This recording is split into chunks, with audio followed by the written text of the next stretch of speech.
Hello friends, कैसे हो? उम्मीद है आप सब ठीक होंगे ना। आज अपने क्लास 10th की क्या करेंगे, जियोग्राफी स्टार्ट करेंगे। क्लास 9th की अपनी जियोग्राफी चल रही है और आज अपने क्लास 10th क्या कर देते हैं, स्टार्ट कर देते हैं। क्लास 11 12 सब स्टार्ट कर देंगे, तो घबराने की जरूरत नहीं है, धीरे धीरे आएंगी लेकिन सारी वीडियोस में आएंगी। क्लास 10th की अगर मैं बात करूँ तो जियोग्राफी का जो पहला चैप्टर है वो है रिसोर्स एंड डेवलपमेंट, है ना। तो यही चैप्टर शुरू करेंगे, first chapter resource and development. Resources के बारे में जानेंगे क्या होता है रिसोर्स, एंड डेवलपमेंट के बारे में जानेंगे डेवलपमेंट क्या होता है। तो चलो शुरू करते हैं। सबसे पहले अगर रिसोर्सेज की बात करें, भाई रिसोर्सेज होते क्या हैं, रिसोर्सेज कहते किसे हैं, ये आप छोटी क्लासों में भी पढ़ते हो, वापस आपको 10th क्लास में पढ़ना है, बिल्कुल ईजी है। रिसोर्स की अगर मैं बात करूँ ना, तो रिसोर्स की सबसे पहले तो आपको क्या होनी चाहिए, डेफिनेशन याद होनी चाहिए कि रिसोर्स किसे कहते हैं, इसकी डेफिनेशन पता होनी चाहिए। ये जो पहला पॉइंट है यही रिसोर्स की क्या है, डेफिनेशन है। इसमें क्या कहते हैं कि everything available in our environment which can be used to satisfy our needs provided it is technologically accessible, economically feasible and culturally acceptable can be termed as resource।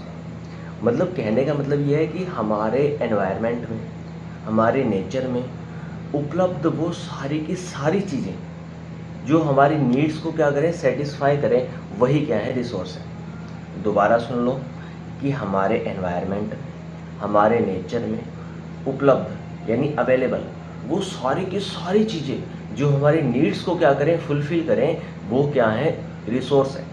बिल्कुल बेसिक डेफिनेशन है, कोई ज़्यादा घबराने की इसमें क्या नहीं है, ज़रूरत नहीं है।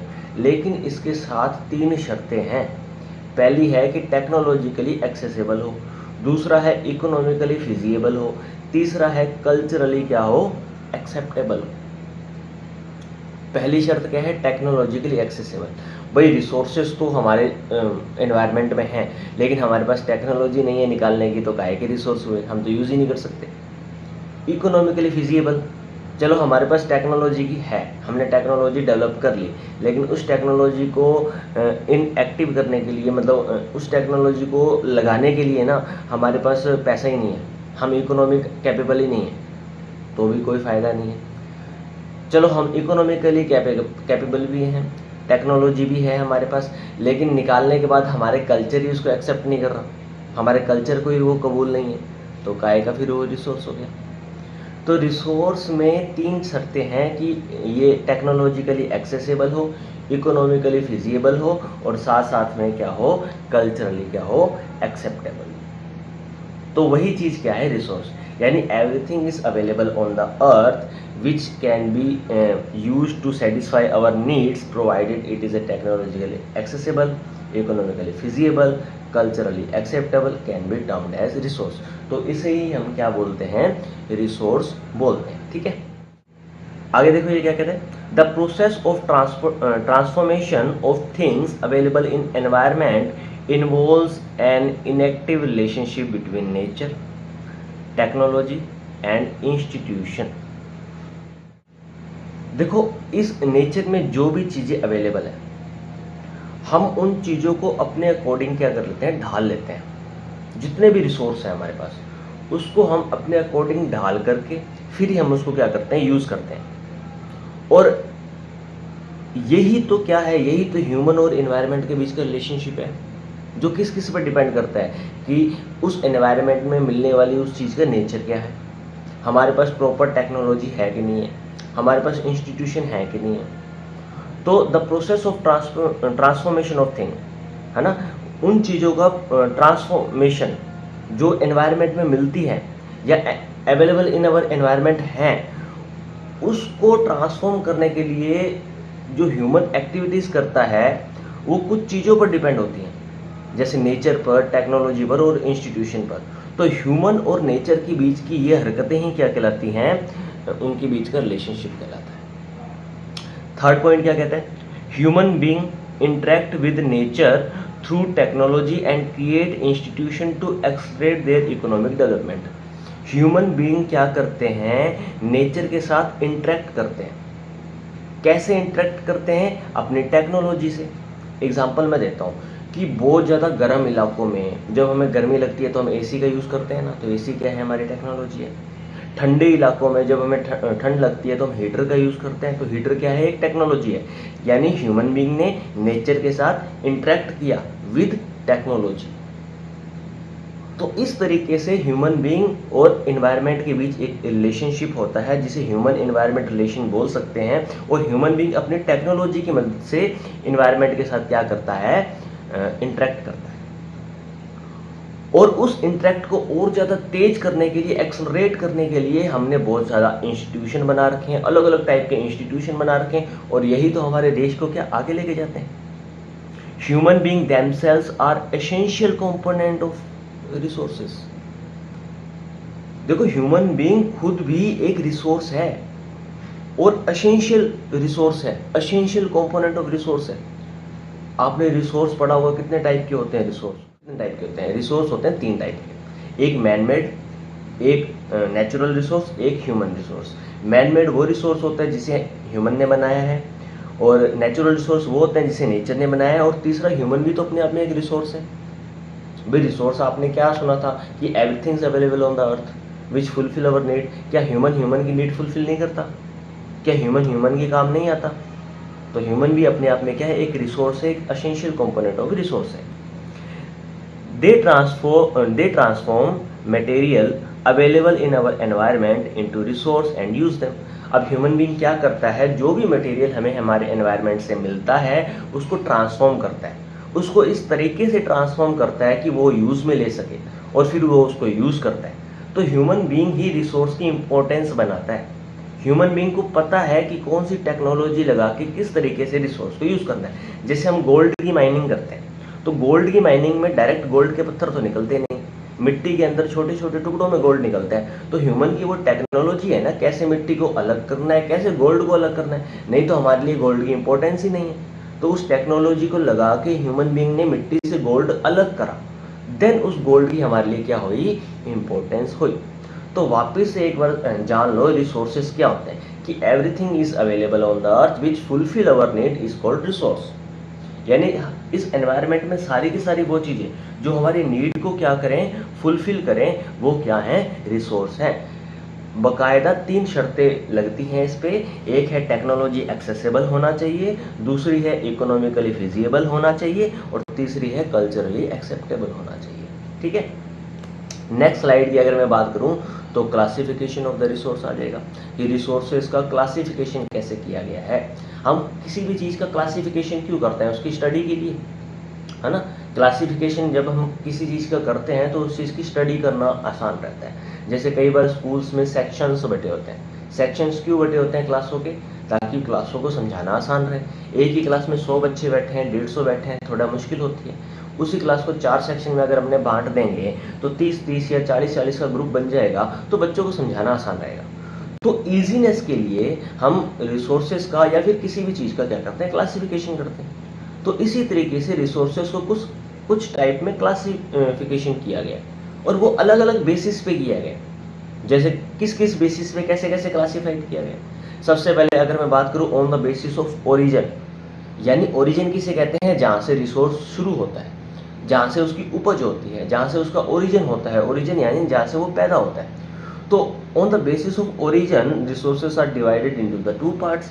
First one is biotic and second one is abiotic, है ना। बायोटिक कौन से होते हैं, जिसमें लाइफ होती है। अबायोटिक कौन से होते हैं, जिसमें लाइफ नहीं होती। इसका मतलब ओरिजिन के आधार पर रिसोर्सेज को 2 भागों में बांटा गया है। एक होते हैं बायोटिक, जिनमें जीवन होता है, एक होते हैं एबायोटिक, जिनमें जीवन नहीं होता। बी है on the basis of accessibility, यानी उपयोगिता के आधार पर। उपयोगिता के आधार पर, एक्सेसिबिलिटी के आधार पर जो रिसोर्सेज होते हैं वो भी 2 भागों में बांटे जाते हैं। 2 काइंड्स ऑफ रिसोर्स होते हैं, एक होते हैं रेन्यूएबल, एक होते हैं नॉन रेन्यूएबल। जिसको दोबारा से रीन्यू किया जा सकता है वो तो रेन्यूएबल हो जाएंगे, जिसको दोबारा रीन्यू नहीं किया जा सकता वो क्या हो जाएंगे, नॉन रेन्यूएबल हो जाएंगे। उसके बाद जो थर्ड बेसिस है, ओनरशिप के बेसिस पर, यानी मालिकाना हक के बेसिस पर, कौन किसका स्वामी है उसके बेसिस पर रिसोर्सेज को 4 भागों में बांटा गया। एक होते हैं इंडिविजुअल रिसोर्स, एक होते हैं कम्युनिटी रिसोर्स, एक होते हैं नेशनल रिसोर्स और एक होते हैं इंटरनेशनल रिसोर्स। इंडिविजुअल रिसोर्स की ओनरशिप किसी एक इंडिविजुअल के हाथों में होती है, कम्युनिटी रिसोर्सेज की ओनरशिप किसी एक कम्युनिटी के हाथों में होती है, नेशनल रिसोर्स कंट्री के हाथों में होते हैं, इंटरनेशनल रिसोर्स पूरे वर्ल्ड के हाथों में होते हैं।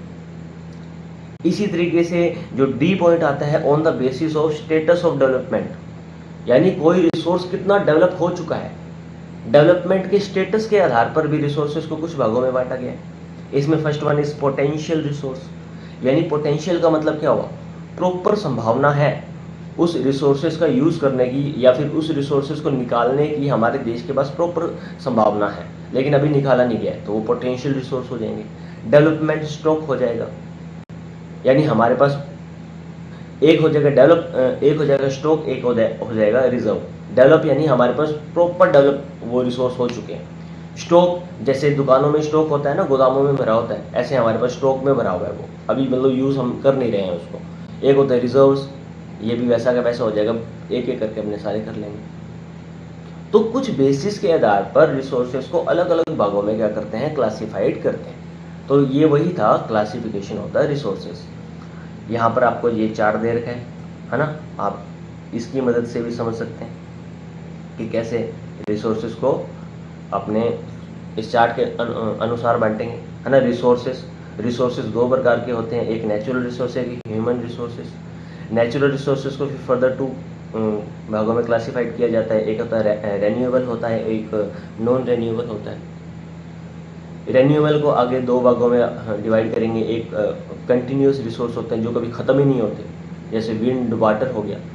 एक बायोलॉजिकल होते हैं जो ख़त्म हो जाएंगे एक दिन, है ना, जैसे वाइल्ड लाइफ हो गया या नेचुरल वेजिटेशन हो गया, ये ख़त्म तो होंगे लेकिन इसका रिन्यू दोबारा हो जाएगा। एक होते हैं non renewable resource. Non renewable का मतलब हम तो सीधा लगा लेते हैं कि ये रेन्यूएबल नहीं है, असल में ये रेन्यूएबल तो हैं, लेकिन इनमें लाखों करोड़ों साल लगता है इनको रेन्यूएबल होने में। इस कारण से हम इसको सीधा ही नॉन रेन्यूएबल कैटेगरी में रख देते हैं। और ये फिर दो भागों में बांटे जाते हैं, एक होता है नॉन रिसाइकलेबल और एक होता है रिसाइकलेबल। रिसाइकलेबल में मेटल्स वगैरह आ जाते हैं और नॉन रिसाइकलेबल में फॉसिल फ्यूल्स वगैरह आ जाते हैं। ह्यूमन रिसोर्स की बात करें तो इसमें स्ट्रक्चर एंड इंस्टीट्यूशन आ जाएंगे, क्वांटिटी और क्वालिटी के बेसिस पे रिसोर्स आ जाएंगे। तो ये रिसोर्सेज का चार्ट हो जाता है, इसको आप ध्यान से करिएगा, ठीक है। आगे अगर अपने बात करें, अगला जो टॉपिक है अपना वो है क्या, डेवलपमेंट ऑफ रिसोर्स, है ना। रिसोर्सेज के थोड़ा डेवलपमेंट के बारे में अपने देखते हैं। Resources are a vital or a human survival as well as for maintaining the quality of life. जो रिसोर्सेज होते हैं वो ह्यूमन सर्वाइवल के लिए बहुत ज़्यादा इंपॉर्टेंट होते हैं और कहीं ना कहीं ह्यूमन लाइफ की क्वालिटी को और अच्छा करते हैं, उसे और अच्छा मेंटेन करते हैं। तो रिसोर्सेस हमारे जीवन के लिए बहुत ज़्यादा उपयोगी हैं। It was believed that resources are free gift of nature, as a result human being used them indiscriminately and this has led to the following major problems. देखो ऐसा समझा जाता है कई बार, रिसोर्सेज तो हमें नेचर ने फ्री गिफ्ट किए हैं, हम इज्जत ही नहीं करते। जैसे फ्री की चीज़ों की इज्जत नहीं होती ना, जो चीज़ें ऐसे ही मिल जाए तो उसकी हम इज्जत थोड़ी करते हैं। जो चीज़ें हमें बहुत ज़्यादा मेहनत से मिले, जिसके लिए बहुत ज़्यादा प्रैक्टिस करनी पड़े, उसकी इज्जत होती है ना। तो इसी तरीके से रिसोर्सेज को क्या समझा गया है, free gift of the nature समझा गया। रिसोर्सेज तो वैसे ही अवेलेबल है, तो इस कारण से ह्यूमन बीइंग ने उसकी कदर नहीं करी। कदर नहीं करी तो उसको गलत तरीके से यूज़ करा, गलत तरीके से यूज़ करा तो आज वो ख़त्म होने के कगार पर है, जिसके कारण से कुछ प्रॉब्लम्स हमें फेस करनी पड़ती है। क्या क्या प्रॉब्लम फेस करनी पड़ती है, तो depletion of the resources for satisfy the greed of the few individual. Gandhi ji ने एक बात कही थी कि रिसोर्सेज जो है ना, वो जो ह्यूमन बीइंग की सिर्फ नीड फुलफिल कर सकते हैं, ग्रीड फुलफिल नहीं कर सकते। यानी हमारा पेट भर सकते हैं, हमारी पेट ही नहीं भर सकते। तो हम तो क्या ग्रीड लगा के बैठे हैं इन चीज़ों में कि हमें तो बस यूज़ करना ही है, लेकिन असल में क्या करना चाहिए, हमें हमारी सिर्फ नीड फुलफिल करनी चाहिए, ग्रीड हमें क्यों ही करे फुलफिल। तो हम हमारी ग्रीड फुलफिल करने में लग जाते हैं और रिसोर्सेज की कमी हो जाती है। accumulation of resources in a few hands, which in turn divided the society into the two segments such that have and have nots or a rich and poor। Resources हम इतने गलत तरीके से यूज़ कर रहे हैं कि रिसोर्सेस का अब एक्यूमुलेशन हो गया सोसाइटी के कुछ ही हाथों में। यानी सिर्फ अमीर लोगों के पास रिसोर्सेस ज़्यादा मिल रहे हैं और गरीब लोग रिसोर्सेस को यूज़ ही नहीं कर पा रहे, जिससे सोसाइटी 2 भागों में बँट गई है, एक रिच और एक पुअर में, एक हैव नॉट्स में, जो भी बहुत गलत है। Indiscriminate exploration of resources has led to the global ecological crisis, है ना। ग्लोबल और इकोलॉजिकल क्राइसिस इससे बहुत ज़्यादा बढ़ रहे हैं क्योंकि हम गलत तरीके से यूज़ कर रहे हैं। कौन कौन से ग्लोबल क्राइसिस हो सकते हैं? जैसे ग्लोबल वार्मिंग हो गया, ओजोन लेयर डिप्लीशन हो गया, एनवायरनमेंट पॉल्यूशन हो गया, लैंड डिग्रेडेशन हो गया। ये सारे के सारे मेजर प्रॉब्लम है क्योंकि हमने रिसोर्सेज को अच्छे तरीके से क्या नहीं किया, यूज़ नहीं किया। समझे? आगे देखो, and equitable distribution of resources has become essential for a sustained quality of life and global peace।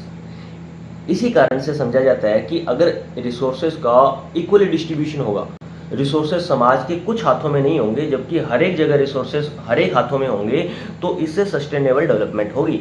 यानी कहीं ना कहीं डेवलपमेंट एक अच्छे तरीके से होगी, सोसाइटी हर सेक्शन की डेवलपमेंट होगी। ऐसे नहीं होगा कि सोसाइटी में सिर्फ रिच बढ़ते जा रहे हैं और पुअर घटते जा रहे हैं या पुअर और रिच के बीच का गैप बढ़ता जा रहा है, ऐसा नहीं होगा। सस्टेनेबल डेवलपमेंट यानी सोसाइटी की हर सेक्शन का डेवलपमेंट होना।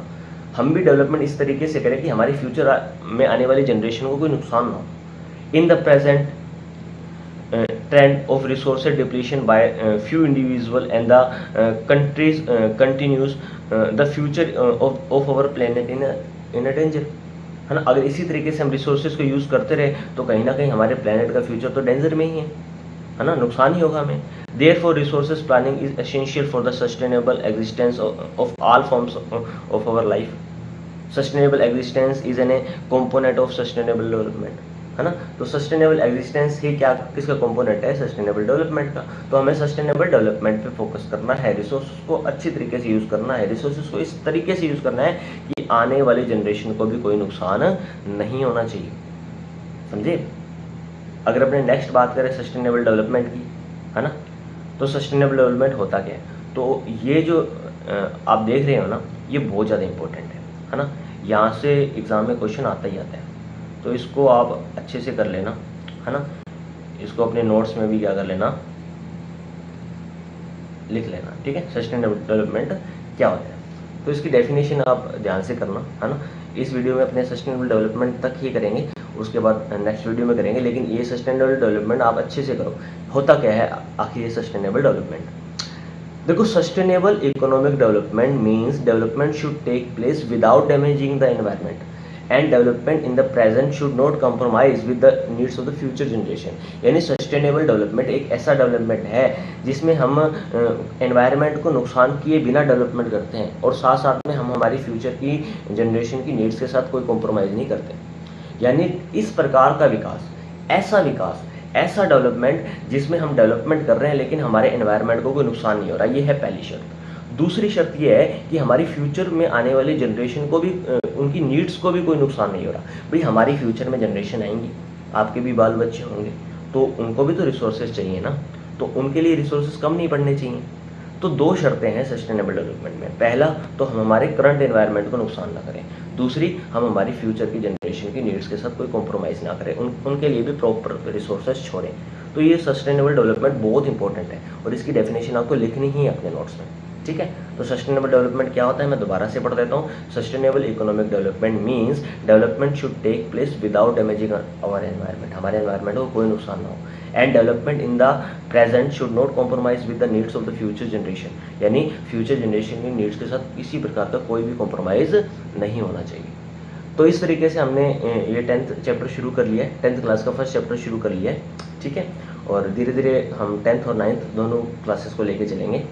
तो कोई किसी प्रकार का इश्यू है तो आप नीचे कमेंट करिएगा, बताइएगा, है ना, किस हिसाब से समझाएं या क्या कुछ करें। किसी प्रकार का कोई भी इशू है तो अपनी वीडियोस आती रहेंगी, है ना। अभी थोड़ी स्पीड स्लो लग रही है आपको वीडियो आने की, लेकिन इन द फ्यूचर सब सेट हो जाएगा। Bye bye, take care.